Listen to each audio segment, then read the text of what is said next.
Money in banking is an easy subject, yet it holds a very important part in your studies. Money, as we all know, is a basic medium of exchange, and banks are the institutions that accept deposit and grants credit. So today we are going to study about money in detail and briefly about banking, because in detail we will be studying about banking in the further units.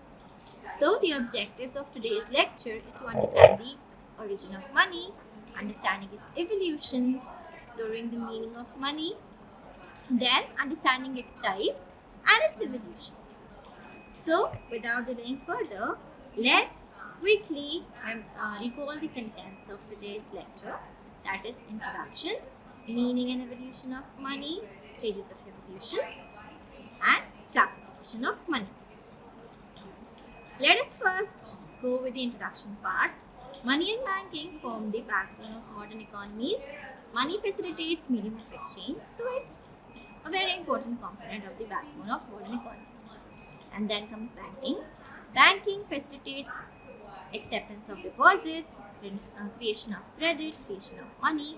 Banks are of two types majorly: commercial banks and central banks. Central bank, we know it's RBI, which publishes, or the only organization in India to issue notes or currency. Then commercial banks. Commercial banks, we are very familiar with commercial banks like ICICI, HDFC. There are several commercial banks in our country which accepts deposits from the general public and lend it to the people. Banking system of our country is really strong. Money serves as a universal medium of exchange. It also serves as a unit of account and store of value. It is essential for the economic activities ranging from day-to-day financial transactions to complex investments. So, without money and banking, our economy is nothing, because these are the only two backbones of the modern economics that facilitates the exchange of goods and services and completes the transaction. No transaction can be completed without the use of money or the banking systems in today's era. Then, next is the meaning of money. Money is universally accepted medium of exchange. I think you all are familiar with the definition of money, or the use of money actually. So let us understand its definition. It's a basic medium of exchange. It is universally accepted. It is issued by the Reserve Bank of India, that is the central bank. No other organization or authority has the power to issue notes. Only and only Reserve Bank of India has been chosen as the only authority on behalf of the government to issue notes. So, money can be defined as a universal medium of exchange that facilitates transactions of goods and services, a unit of account that provides a common measure of value, and a store of value that allows wealth to be held and transferred across time. It serves as a means to facilitate trade and economic activities by overcoming the limitations of barter system. Yes, money has overcome the limitations of barter system. We'll be studying about barter systems in the further sections, so you will be more clear with the use of money. Now let us understand the meaning of banking. Banks are the institutions that hold several kinds of activities. The basic activities that we all are familiar with the banks are accepting deposits and lending money. Banks plays as an intermediary between those who have surplus of monies and those who lack funds. Banks earn by charging a very high rate of interest from the ones to which it lends money, and from those, and offers very less amount of interest to those from whom he accepts the deposits. So this is how a bank earns, by offering a very little amount on the savings of the customers and charging a very high rate of interest from those who borrows credit. Banks plays a fundamental role in the economy by providing a range of financial services, as we all know, and I already told you the two basic services that a bank provides, that is accepting deposits and offering loans. But there are a variety of services which are available with the banks, which we will be studying in the further units, of course, because this unit is related to money and very briefly related to banking, which I am giving you basic introduction today. So there are a variety of services which are provided by the banks, that is including That includes offering loans, accepting deposits, and investing activities, providing financial advices, etc. So basically, the basic function of bank is to act as an intermediary between those who have the surplus of money and those who are in need of money. Bank facilitates and supports economic growth, and it stabilizes and boosts up the economy. Then, let us understand the evolution of money. Evolution of money spans millennia, reflecting humanity's quest for more efficient means of exchange and store of value. Beginning with the primitive barter systems where goods were directly traded and societies progressed to commodity money like cattle and precious metals due to their inherent value and broad acceptance, the advent of standardized coinage further streamlined trade across civilization, exchanging portability and reliability. With the rise of banking and paper money during the Middle Ages, economies saw the emergence of institutions offering safe storage and exchange services. The transition to fiat currencies in the modern era marked a shift where money's value is based on trust in government and the economic stability rather than the intrinsic value. Today, digital currencies and blockchain technologies are pushing boundaries, offering decentralized alternatives to traditional monetary systems, signaling a dynamic future where the concept of money continues to evolve alongside technological advancements and global economic integration. So, I hope I'm very clear with the evolution of money. Then, the next topic for our study is the stages of evolution. There are various stages of evolutions. The very first of them is barter system. Barter system is a system of trade in which the transactions occur without the use of money. Barter system is a method of exchange where goods and services are traded directly between individual of parties without the involvement of money. The very important characteristic of barter system is the double coincidence of funds. That is, you need to find somebody who is willing to give whatever he is having in exchange of whatever you have. That means a double coincidence of funds.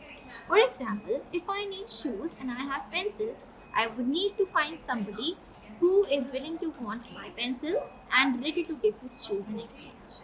So, barter system is a very complex system because the double coincidence of funds is really inefficient and really difficult to find. So, let us have a detailed elaboration of the definition and characteristics of barter system. First of all, barter system involves transactions that occurs through direct exchange of goods and services. For example, a farmer may exchange a portion of their crops with a blacksmith in return for tools without any money changing hands. Then the historical basis. On historical basis, barter system predates the invention of money and was widely practiced in earlier human societies and civilizations as a means of acquiring goods and services needed for survival and daily life. Then let us talk about the characteristics of barter system. The first and the foremost characteristic of barter system is the double coincidence of funds. Abhi, I already explained you about the double coincidence of funds. For a barter exchange to occur, both the parties must have goods or services that the other party desires. This mutual need is termed as the double coincidence of funds. For example, a fisherman seeking shoes would need to find a shoemaker who wants fish in return. So it involves double coincidence of want because fisherman would ready to accept the shoes and the shoemaker is ready to accept the fish in return of both of their products. Then this requirement makes barter transaction challenging and often very impractical because it is very difficult to find parties with complementary needs and it can be very time consuming and difficult at the same time because it is very difficult in complex or specialized transactions as well. This fisherman and shoemaker transaction involves only a simple single transaction which does not seem to look very complex and not very difficult at the same time. But when it involves complex transactions or a series of transactions, it becomes very difficult.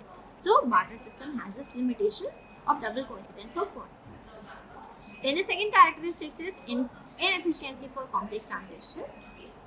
This is what I was talking about in the earlier point as well. Barter is inefficient for transactions involving multiple parties or intricate goods and services. because it requires a direct match of desires between all parties involved. Then, without a standardized unit of value like money, determining the fair exchange rate of different goods and services can be subjective and lead to disagreements or misunderstandings. So that means it has valuation issues as well, because value of anything in barter system cannot be measured. For example, if I would want to exchange my pencil from somebody who is having shoes, so the value of pencil and value of shoes is quite different from each other. We can have a look over it because right now we have the use of money, so it is very easy to calculate the value of pencil and compare it with those of shoes. But earlier, when there was barter system, when there was no money involved, so it was very difficult to calculate the value of anything or the worth of anything, because it was very difficult to find out somebody who is ready to have whatever you are having and is willing to provide whatever they have. So barter system has valuation issues as well. Then the third characteristic of barter system is limited scalability. First is economic limitation. The barter system is less suitable for large-scale economies where diverse goods and services are exchanged across vast geographical regions. It is not at all suitable for the large-scale economies. It is not at all suitable for the goods and services to be across outside the nation or even in the nation with vast geographical boundaries. Because practically it is not possible to find somebody who is sitting in West Bengal while you are sitting in Kerala or some other South Indian state, and to facilitate exchange between these two. Then it hampers the development of markets and specialization, because individuals or communities are limited to the resources and skills available within their immediate vicinity. Now let us talk about the historical context of barter system. As we all know, it was involved before the use of money. So, before the advent of coins and currencies, societies relied on barter for economic transactions. This system thrived in agrarian and substance-based economies where goods like grains, livestock, and tools were essential for daily lives. Then, transition to monetary system. The development of standardized currencies, that is commodity money, paper money, fiat money, digital money, etc., facilitate more efficient trade, because by using these currency, paper notes, digital money, we can easily calculate the value of goods and services we are providing or exchanging. It enhanced economic specialization and spurred economic growth by overcoming the limitations of barter system. That is, impossible scalability or impossible to measure the worth. So when we started using commodity money or paper money or different forms of money, it was easy for us to eliminate these drawbacks of barter system. So to conclude, I would just say that barter system served as a foundational method of exchange in early human history. Its reliance on the double coincidence of wants and inefficiency for complex transactions highlighted the need for more sophisticated monetary systems. The evolution of money played a crucial role in advancing economic efficiency, facilitating trade, and supporting the development of modern economies. Then, next, let us talk about the commodity money. We are talking about the stages of evolution. The first we have discussed the barter system. Then the second point is commodity money.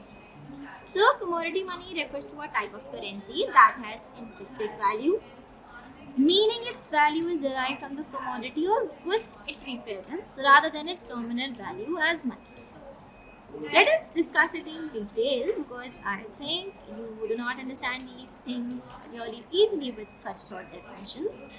So, unlike fiat money, which has no intrinsic value and is valuable only because the government maintains its value, commodity money has inherent value due to its substance.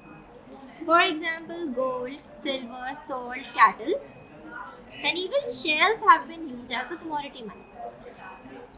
Historically, gold and silver was used. It was perhaps the most well-known examples of commodity money. It is still actually is. These metals have been used for thousands and thousands of years as a medium of exchange. Earlier, we used to have gold coins, silver coins, copper coins, which were minted in the kingdoms of the kings, and they were widely used as a medium of exchange for thousands and thousands of years because they were durable, scarce, and divisible. Then, in different cultures and times, various commodities served as money. For example, in ancient Rome, soldiers were paid with sword, from which the word salary derived. So, we have learned another new thing here is that the word salary is derived from very common word salt, which is a kitchen ingredient. Because Rome soldiers were paid with salt because salt was a commodity money at that time. Then there are several advantages of commodity money. That is, first is inherent value. The main advantage of commodity money is its intrinsic value. That is generally stable and recognized across different countries. For example, we talked about salt. The salt has very intrinsic value which is recognized across all the societies and countries. Then the second advantage of the same is universally accepted. That is universal acceptance of the commodity money. That commodities like gold and silver are universally accepted due to their rarity and desirability. Nobody would deny to accept these gold and silver coins to you if you would ask them to exchange. But everything that has advantages has several disadvantages as well. So let us study about the disadvantages of commodity money. I hope I am clear with the advantages. The first disadvantage is transport and storage. Commodity can be bulky and requires secure storage, making them less convenient for large transactions. For example, if you would go to some place where it would be difficult to carry big luggages or purses, so it would be very difficult for you to carry commodity money. But as far as money or coins are concerned, you can carry it in a packet as well. So yes, transport and storage of commodity money is quite difficult. Then value fluctuations. As for now, the gold values approx 69 or 70,000 for 10 grams. But earlier its value was half or like 5,000 for 10 grams. So the value of commodity goods fluctuates. While commodity prices can be relatively stable, they are still subject to market forces and can experience insignificant fluctuations. Then, most modern economies have moved away from commodity money to fiat money because of the modern perspective, which is backed by issuing government's guarantee rather than intrinsic value. Some currencies historically were blackened by commodities held in reserves, that is gold standards, providing stability to their value. So, commodity money is valuable due to the physical substantial presence, making it distinct from fiat money, which derives its value from government calculations and trust. Despite its historical significance, commodity money is less practical in modern economies, where fiat money offers greater flexibility and ease of use in transactions. So I hope I'm clear with the use of commodity money. Then paper money. Paper money is also known as fiat currency, constitutes currency notes issued by the government. Government has given the authority of issuing notes to the only organization, that is Reserve Bank of India. So paper money constitutes currency issued by the Reserve Bank of India on behalf of the government that serves as a legal tender for transactions within a country. Let us have a detailed elaboration of the definition and characteristics of paper money. Paper money is officially recognized and accepted by law as a medium of exchange for payments, debts, and settlements within a country. Nobody can deny to accept the use of money because it is directly issued by the government of India. It serves as a universally accepted form of currency that facilitates economic transactions and commerce. Then, governments and central banks have the authority to issue paper money backed by their sovereign guarantee and economic stability policies. This distinguishes it from earlier forms of money that were backed by precious metals like gold and silver. Then there are several characteristics of paper money as well. The very first is legal tender. As we all know that it is issued by the government of India, or sorry, behalf of government of India by RBI. It is legal. Paper money is mandated by law to be accepted as a payment of goods and services and debts within the issuing country. That means Indian currency is issued by RBI, so it has legal value in our country and nobody can deny the acceptance of rupee in our country. But if I would take the rupee in United States, they would deny to accept it because it is not issued in their country and by them. So you need to exchange it at the exchange banks, which we'll be studying about in the further units. So that exchange banks provides you their currency in exchange of yours. So paper money is mandated by law to be accepted as payment of goods and services and debts within issuing country. It carries the full faith and credit of the government or central banks, ensuring its widespread acceptance and usability in daily transactions.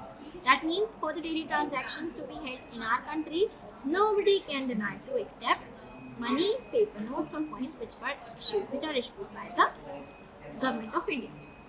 Then, refusal to accept legal tender for payment within reasonable limits can also lead to legal consequences under national laws.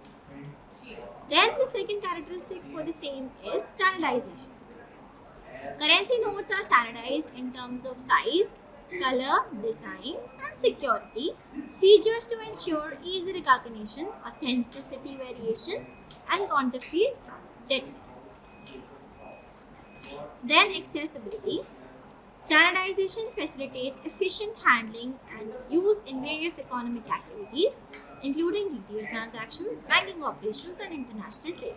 That means the use of money is everywhere, including single day-to-day economic transaction, from single day-to-day economic transactions to international trade as well. Then the next characteristic is centralized regulation. Central banks authorized by governments oversee the issuance, circulation and withdrawal of paper money to maintain monetary stability and control inflation. Adjustments in the supply of paper money through monetary policies like interest rates, reserve requirements, etc., influence economic conditions including inflation, employment levels and overall economic growth. Then, widespread acceptance and convenience. Paper money enhances economic efficiency by reducing the need for bartering and facilitating rapid exchange of goods and services across diverse sectors of economy. Lightweight and easily transportable paper money supports convenient transactions for individuals, businessmen and government alike, prompting economic activities and financial liquidity. That means due to its convenient nature, due to its lightweight, easy transportable nature, paper money is very widely used by almost everyone. Then evolution and digital integration, the next characteristics for the same. Paper money evolved from earlier forms of currency like metal coins and commodity based monies that were difficult to handle, and to meet the expanding needs of modern economies for efficient and scalable means of exchange, we use money. Then, increasingly, digital transactions and electronic payment systems complement traditional paper money, offering faster, secure, and transferable alternatives for financial transactions in the digital age. So, paper money represents a pivotal development in the history of monetary systems, providing governments and central bank with a flexible tool to manage economic activities and ensure financial stability. Its legal tender status, standardization, and role in facilitating economic transactions underscore its importance in modern economies. While ongoing advancements in digital technology continue to shape the future of money, the financial interactions worldwide. Then, next is animal money. Animal money was used in really olden times.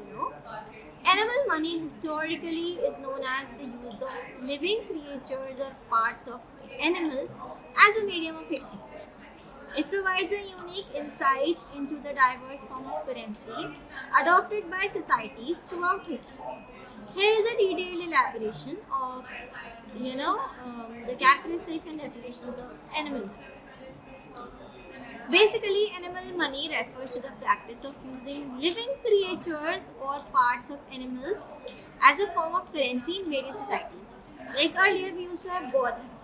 People used to exchange their cows or cattle or livestock for transactions. Animal money, so basically I was talking about animal money.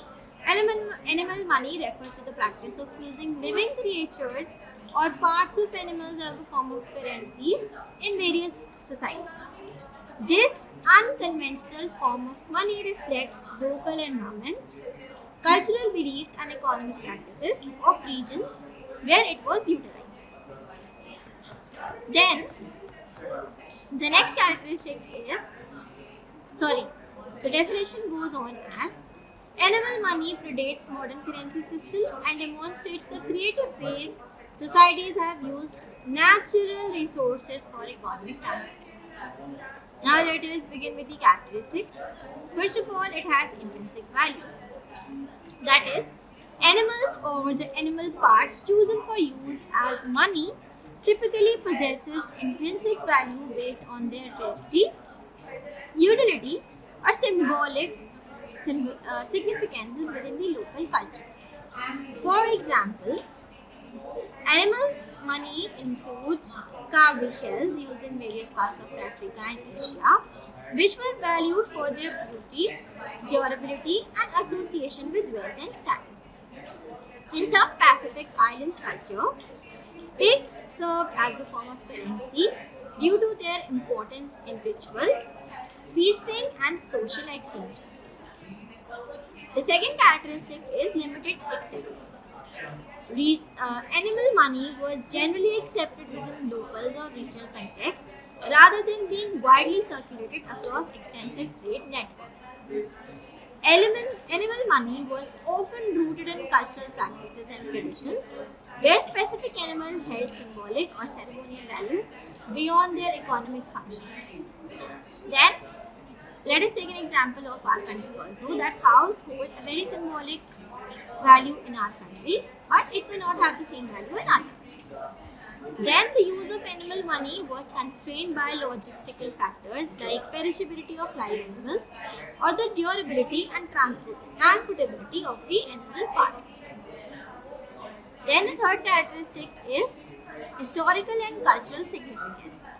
In ancient and traditional societies, animal beyond played a crucial role in facilitating economic exchanges, particularly in communities where agricultural produce or metal coins were scarce.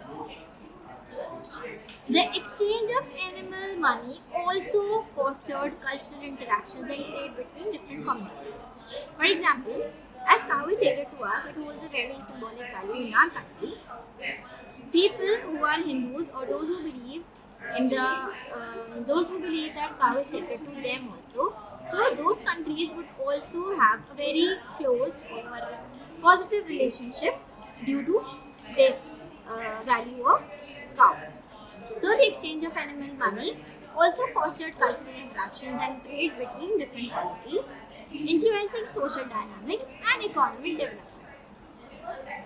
Over time, societies transitioned from animal money to more standardized form of currencies, like metal coins evolved, then later paper money was issued, and then today we are living in a digital era, so that is digital money. So, societies transitioned from animal money to more standardized forms of currency, that is currency notes, metal coins, digital money, as economic systems and trade networks expand. Then the next characteristic is modern perspective. So, modern perspective is that today animal money serves as a historical curiosity and an example of the ingenuity and adaptability of earlier human societies in developing system of exchange. Anthropologists and historians study animal money to understand the culture, social, and economic dynamics of past civilizations and their methods of resource allocation. So, animal money provides a fascinating glimpse into diverse form of currency used by the societies throughout history, reflecting local environments, cultural practices, and economic needs. Its use, characterized by the intrinsic value and limited acceptance, highlights the ingenuity and cultural richness of earlier human civilizations in developing system of exchange before the widespread adoption of modern monetary systems. I hope I'm very clear with the topic. Anyway, then the next is digital money. Everybody is familiar with digital money. Digital money refers to currency that exists electronically, typically stored in digital bank accounts or represented by cryptocurrencies. Let us have a detailed explanation of the same with definitions and characteristics. First of all, let us start with the definition of digital money. Digital money is the currency that exists electronically. It is present in your digital bank accounts like cryptocurrencies, bank deposits, etc.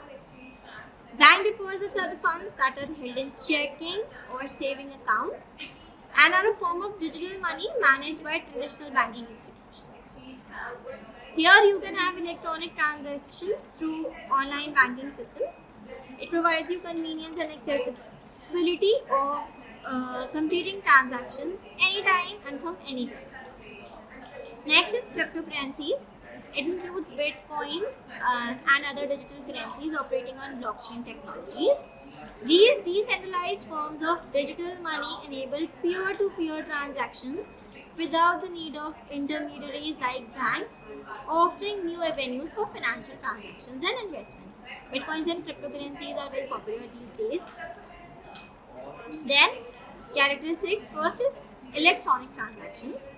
Digital money is transacted electronically utilizing banking systems or blockchain technology for secure transfer of funds. This facilitates rapid transactions across borders and time zones, enhancing global accessibility and financial inclusions. Then second characteristic is instant transactions and accessibility. Unlike traditional form of money, digital currencies allow for instant transactions, often processed within minutes regardless of geographical locations. That means if I'm sitting in India and I want to transfer some funds to US, I can do it immediately from my mobile phone anytime within seconds. This feature supports efficiency in commerce and financial transactions or operations. That means we have not completely, but almost we have eliminated the usage of physical banking system. We hardly go to banks just to accept some big deposits, or if you have ready cash available, or if you want to seek for loans. Even loan facilities are available these days. Uh, then third is disruption of traditional system. Digital money challenges traditional banking and financial systems by offering alternative methods of payment and investment. Cryptocurrencies in particular operate independently of central banks and government regulations, promoting financial autonomy and decentralized control. Then, security and transparency. Blockchain technology underlying many cryptocurrencies ensures transparency and security by recording transactions on distributed ledger. This reduces the risk of fraud and enhances trust among the users despite the volatility associated with some digital currencies. So, digital transactions are very much secure. Then, technological advancements. The rise of digital money reflects advancements in technology, enabling innovations in financial services, payment systems, and economic interactions. This shift towards digital transaction continues to reshape global economies and financial landscape.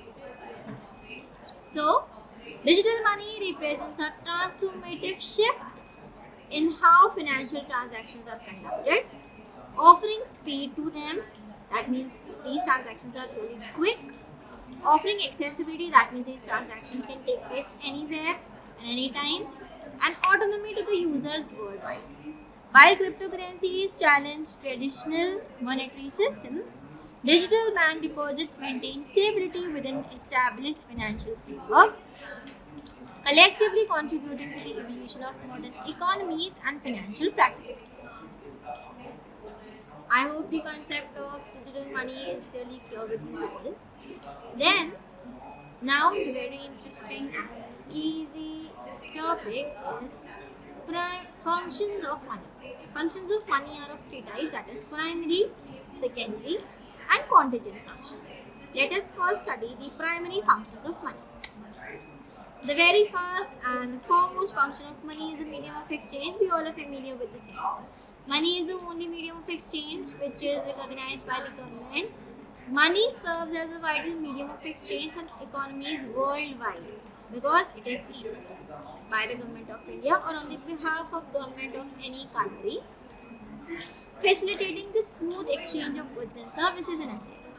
It facilitates smooth exchange of goods and services because it is universally accepted. Its acceptance cannot be denied anywhere if it is issued in your country and also in other countries because there are exchange banks available that offer exchange services at a minimal cost. So, facilitating the smooth exchange of goods and services and assets by providing a universally accepted unit of value, money simplifies transactions compared to barter system because we have already discussed about barter system in which the transactions are very complex.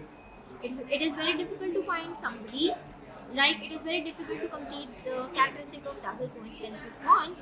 So money completely eliminates this and simplifies the transactions compared to barter system where the direct exchange of goods would be required and mutual coincidence of needs is also required between parties.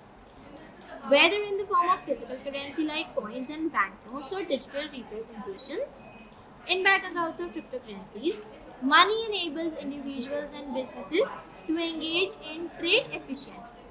Its role extends beyond mere facilitation, influencing economic activities by promoting specialization, encouraging investment, and supporting economic growth.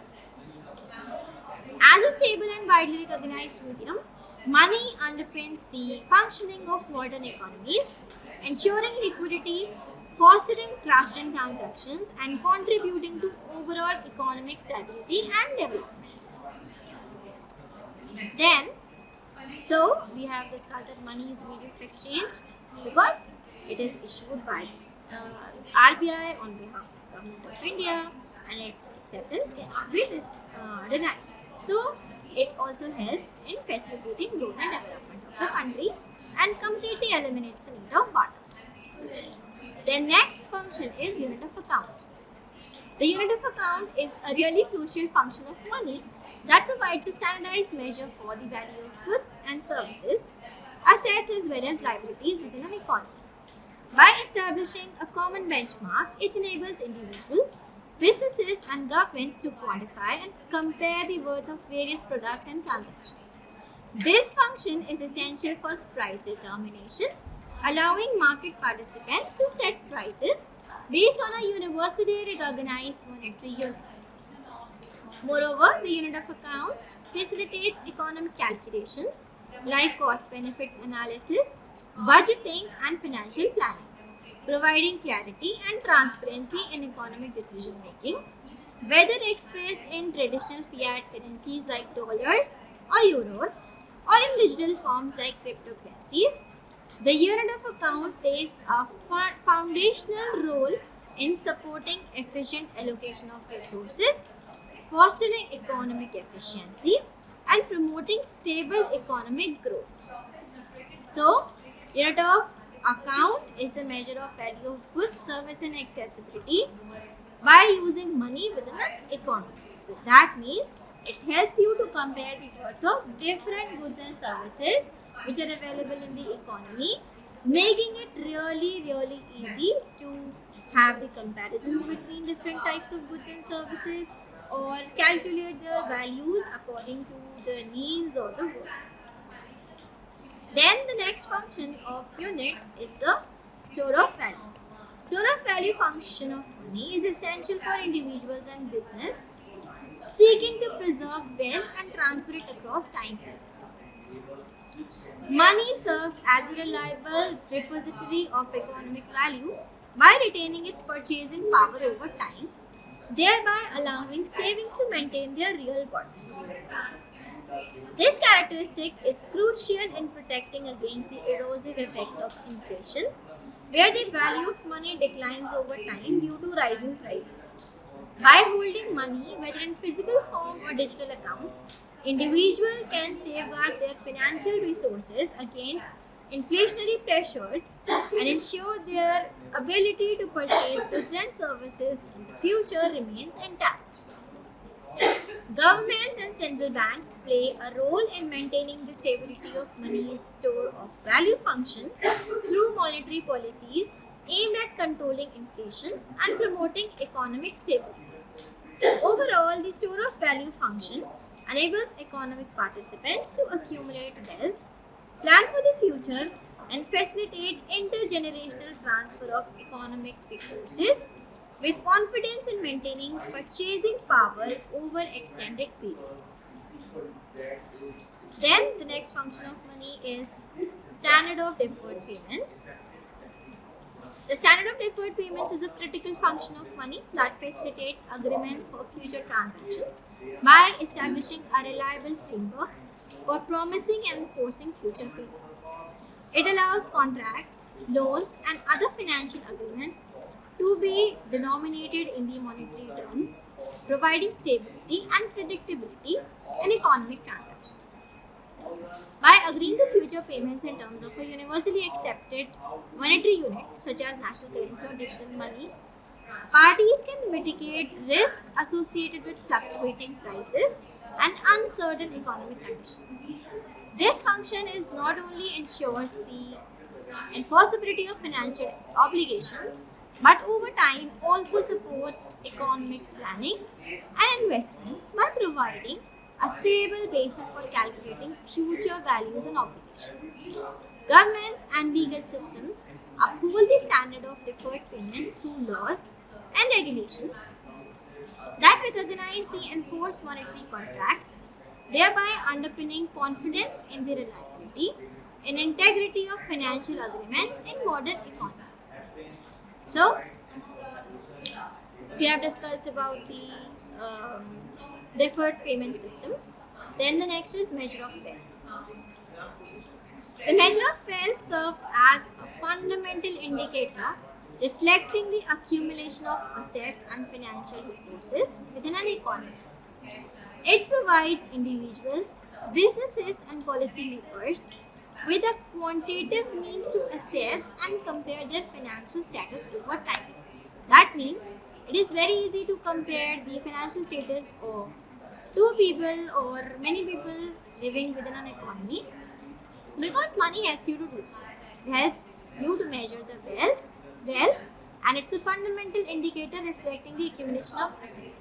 Value of assets is also measured in terms of money that is directly related to your wealth.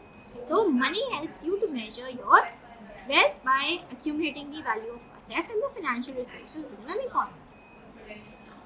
Money provides individuals and businesses and policymakers as well with a quantitative means to assess and compare their financial status over time. By quantifying the total value of assets, savings, investments, and other economic resources in terms of standardized unit of accounts such as national currency or digital money, the measure of wealth offers clarity and transparency in evaluating economic prosperity and financial well-being. This function not only assists individuals in planning for future expenses, retirement, and investment decisions, but also enables businesses to gauge their financial health, making strategic decisions, and attracting investments. Governments utilize measures of wealth to analyze economic trends, formulate policies, and address issues related to economic distribution, poverty alleviation, and economic development. Overall, the measure of wealth plays a crucial role in providing a comprehensive understanding of economic conditions and guiding actions aimed at promoting sustainable growth and prosperity within the societies. So, measure of wealth is a very important function of money because it helps you to compare the financial status of individuals or businesses or different societies. Then comes the contingent functions of money. The first one is liquidity. Liquidity refers to the degree to which an asset or form of money can be quickly converted into cash. So, liquidity means the ability to get converted into cash or can be used for the payments instantly.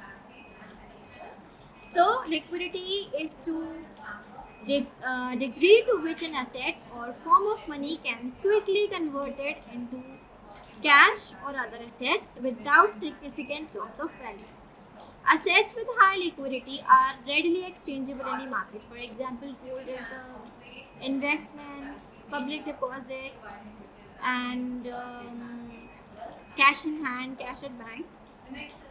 It allows individuals, business, and financial institutions to swiftly meet financial obligations or to take advantage of investment opportunities. Money itself is the most liquid asset as it can be used immediately for transactions.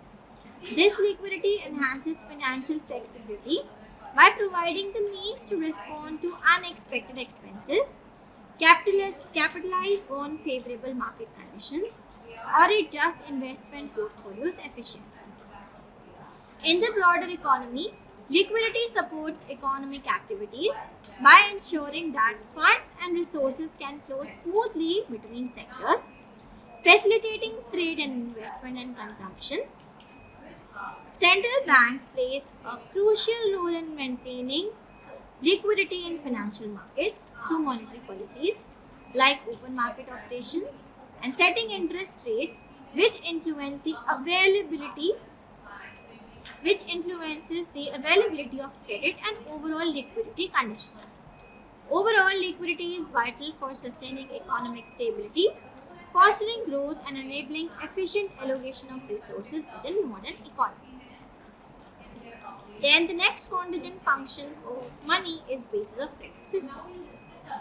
Money forms the bedrock of credit system, acting as the essential foundation and facilitates lending and borrowing activities within the economies. Lending and borrowing takes place in the form of money only. Through its role as a universally accepted medium of exchange and store of value, money enables individuals, businesses, and governments to access capital beyond their intermediate savings through loans, credit cards, and other financial instruments. This ability to borrow against future income or assets is crucial for economic growth as it supports investments in businesses, infrastructure, and personal expenditures that might otherwise be constrained by limited savings. The credit system relies on money stability and predictability to assess creditworthiness, determine interest rate, and manage risk associated with lending. Financial institutions such as banks and credit unions play a vital role in intermediating between savers and borrowers, channeling funds from surplus entities to deficit ones to foster productive economic activities. Moreover, the availability of credit stimulates consumer spending, business expansion, and overall economic activity, contributing to the dynamism and resilience of modern economies. Thus, money functions within the credit system not only facilitates economic transactions but also to promote financial inclusions, innovation, and economic prosperity on a global scale. Then, the next contingent function of money is the measure of national income. Income is in form of money. So money plays a crucial role in the measurement of national income, serving as a standardized unit of account for quantifying the total value of goods and services that are produced in a country over a specific period. that is our financial year of value of final goods and services measured as the gross domestic product, that is GDP. So money helps you to measure the value of final goods and services produced in economy, which is measured by gross domestic product. This measurement provides governments, policymakers and economists with a fundamental tool for assessing the economic health and performance of a nation. By systematically tracking GDP, which aggregates all economic activities, money enables comparisons of output across different sectors and regions, facilitating informed decision making and policy formulation. Governments rely on GDP data to evaluate economic growth rates, identifying trends in consumption and investment, and gross overall productivity level.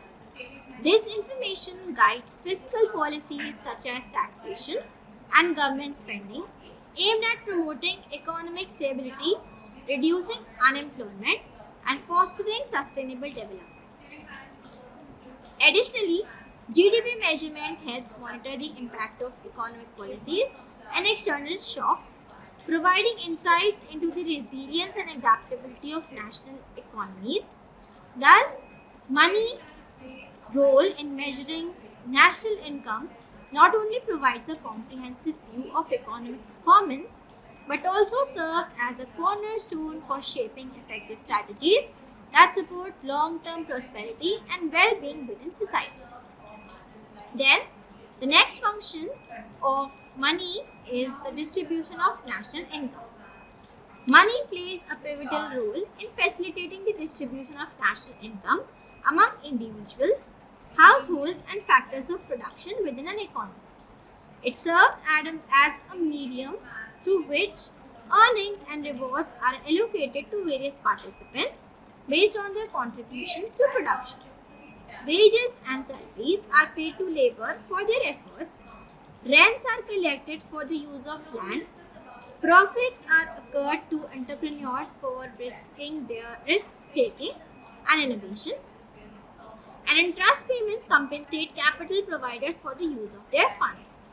This system ensures that economic rewards are distributed in accordance with the value contributed by each factor of production, promoting efficiency and incentivizing productive activities. Moreover, money supports the equitable distribution of wealth and resources by enabling individuals and businesses to exchange goods and services at market determined prices.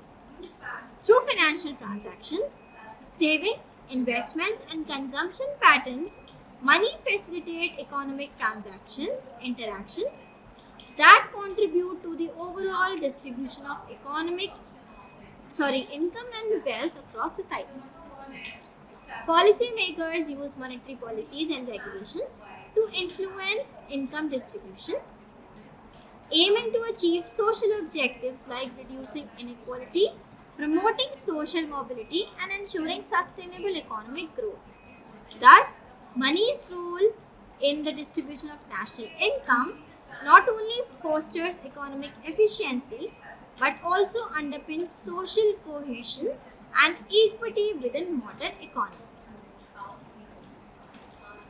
Then let us talk about the classification of money based on nature. But before that, I hope I'm very clear with the concepts like money, banking, evolution of money, stages of evolution, and the functions of money, that is primary, secondary, and contingent functions of money. So, let us talk about the classification of money. Money is classified on the basis of nature. First is actual money. Actual money refers to the currency that is actively used within an economy for deferred payments and as a store of purchasing power. Examples include rupee in India, dollar in United States, yen in Japan, and other national currencies worldwide.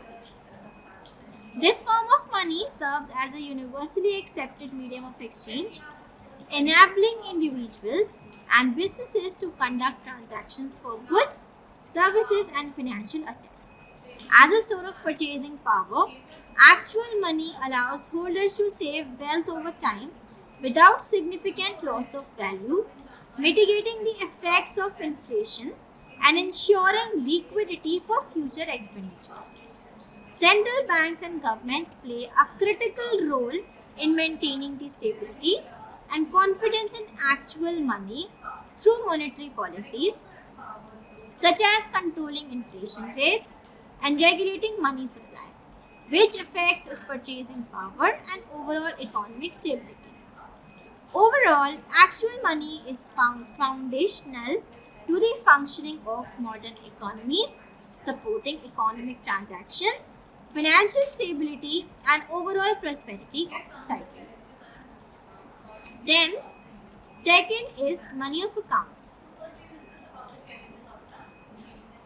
Money of accounts refers to the unit of currency used to record financial transactions and values in our nation's book of accounts.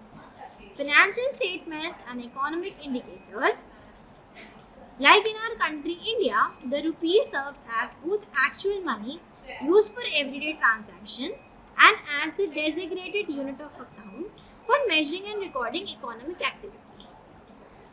As a unit of account, the rupee provides a standardized measure for pricing goods and services, calculating wages and salaries, assessing the profits and losses, and compiling national income statistics like gross domestic product, that is usually known as GDP.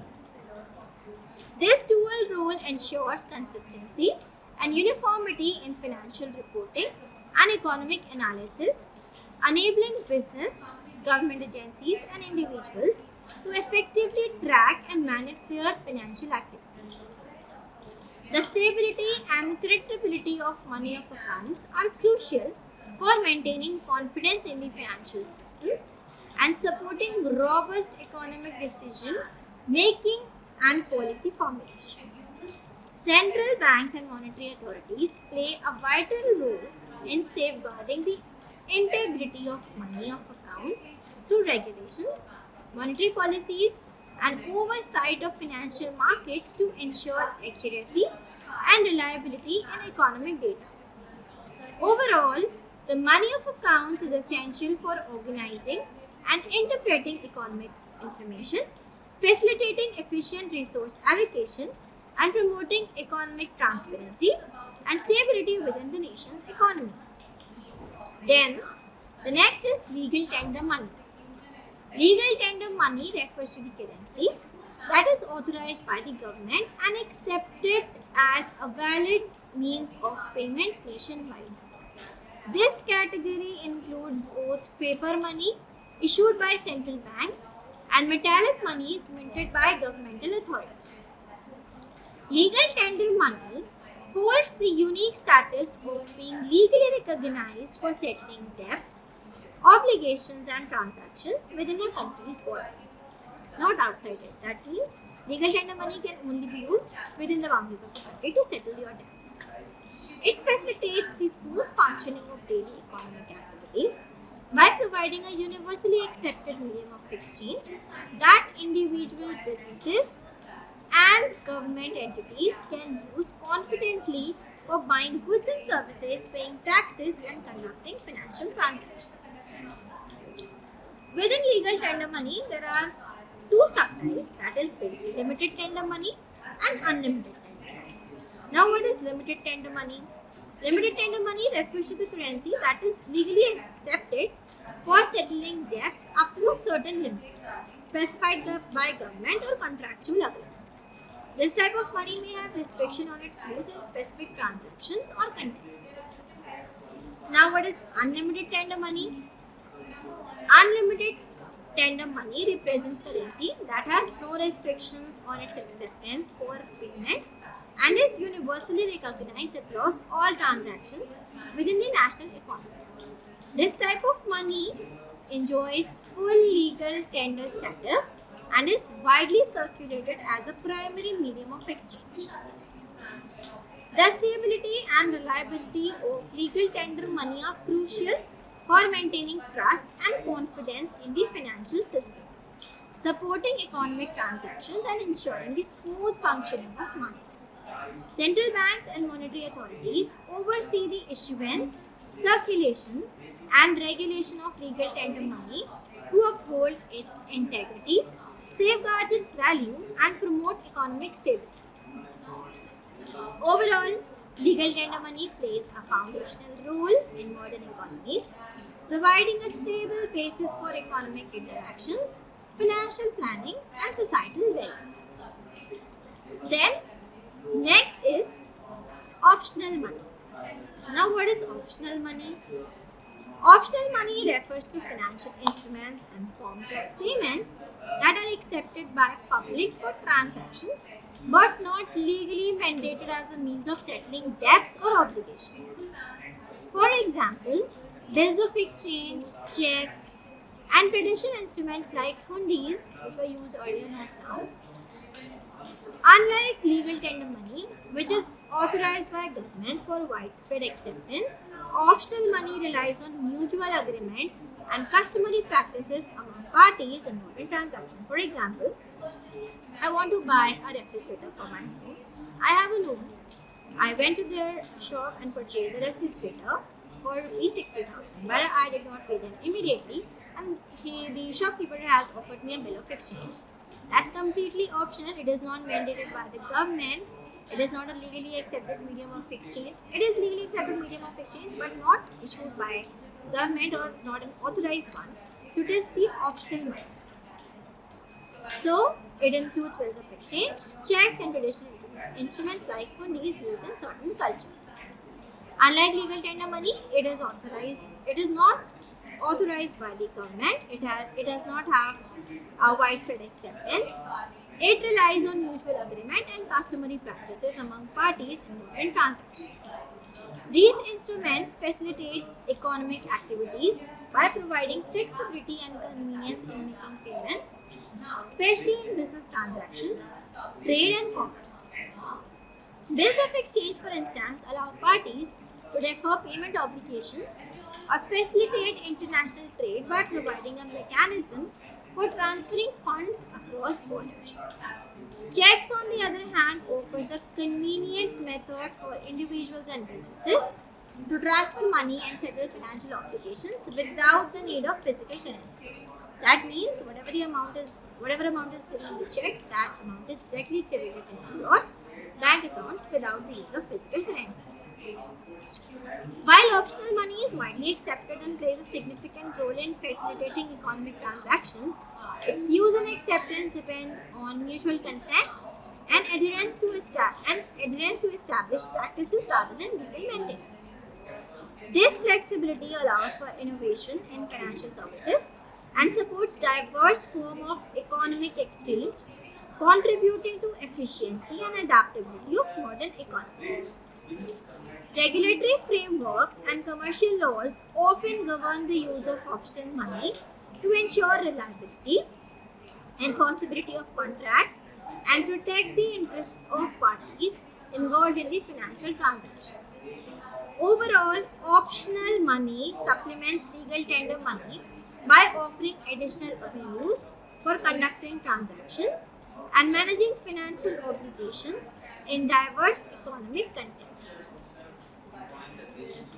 Then, classification of money based on commodity. On the basis of commodity, money is classified as first is metallic money. Metallic money composed primarily of metals like gold, silver, copper, and bronze. It represents a pivotal advancement in monetary history, marking the transitions from barter system to standardized medium of exchange. Through coinage and minting processes, raw metals are refined and shaped into uniform coins, stamped from distinctive markings indicating their value and origin. This transformation enabled societies to overcome the inefficiencies of barter by providing a widely accepted and durable currency with intrinsic value based on metal scarcity and utility. Throughout history, metallic money has supported economic growth, facilitated trade across regions, and served as a reliable store of value.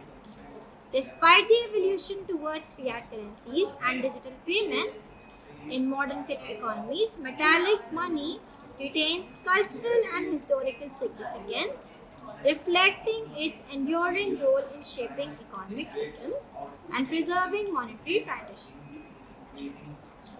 Then the next is paper money. Now let us talk about paper money. Paper money is the currency which is issued in the form of banknotes by governments or central banks. It serves as a prominent medium of exchange. We do it in our day-to-day life, in our daily transactions. Paper money is involved almost everywhere. Unlike metallic money, which derives its value from the intrinsic worth of metal, paper money's value is based on trust and confidence in the issuing authority. Banknotes typically feature promises to pay specified amounts to the bearer on demand, originally representing claims to a fixed amount of precious metals precious metal reserves held by the issuing institution. Over time, evolution of monetary systems and economic practices led to decoupling of paper money from metal banking, transitioning towards fiat currencies where the value is supported by government decree and acceptance in transactions. The widespread use of paper money facilitates convenient and efficient transactions, allowing individuals and businesses and governments to conduct daily economic activities with ease. Its lightweight and portable nature, combined with advanced security features, enhance usability and reduce the risk associated with handling large quantities of metal coins. Central banks plays a crucial role in regulating the issuance, circulation, and stability of paper money to maintain price stability, economic growth, and financial confidence within the respective economies. In contemporary finance,